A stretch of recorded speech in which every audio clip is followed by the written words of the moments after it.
Paano magtanim ng bawang sa isang plastic bottle?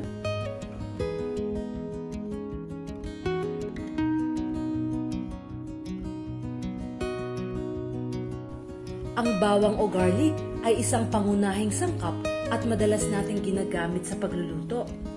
Dahil marami itong taglay na sustansya at nakakapagpabawas ng bilang ng kolesterol sa ating katawan at nagsisilbing antibiotic. Heto ang madaling paraan ng pagtatanim ng bawang sa isang plastic bottle. Gamitin ang plastic bottle ng soft drink. Tanggalin ang itaas na bahagi.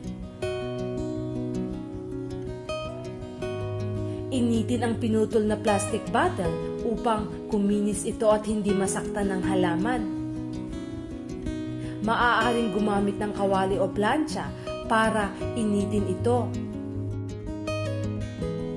Tanggalin ang itaas sa bahagi ng bawang upang makasuloy ito ng mabilis.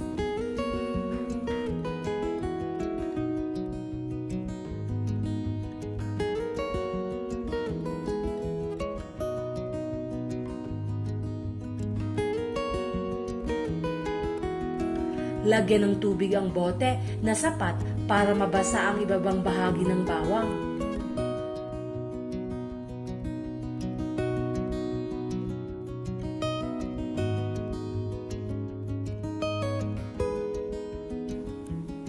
Ilagay sa malamig at maliwanag na bahagi ng iyong bahay.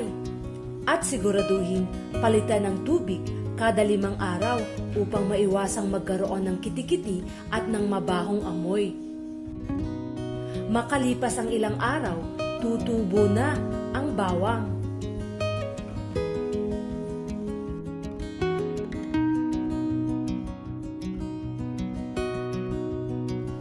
Kapag malago na ang dahon, maaari na itong itanim.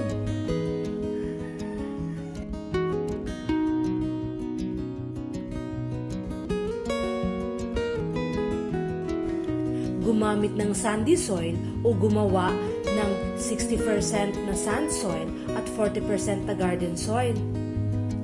Tandaan, ayaw ng bawang na mababad sa tubig, kaya kailangan ng lupa na mabuhangin.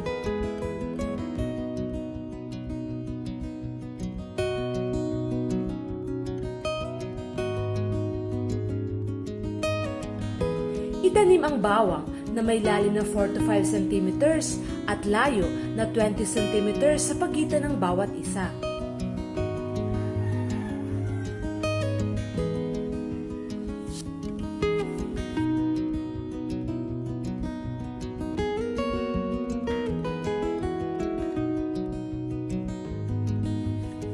Ayaw ng bawang ng matubig, kaya diligan ito ng 2 beses lang sa isang linggo. Malalaman mo kung maaari na itong anihin kapag natutuyo na ang dahon. Para sa mas marami pang tips sa paghahalaman, pindutin ang like, share at subscribe button at notification bell para updated ka sa mga bago kong uploads.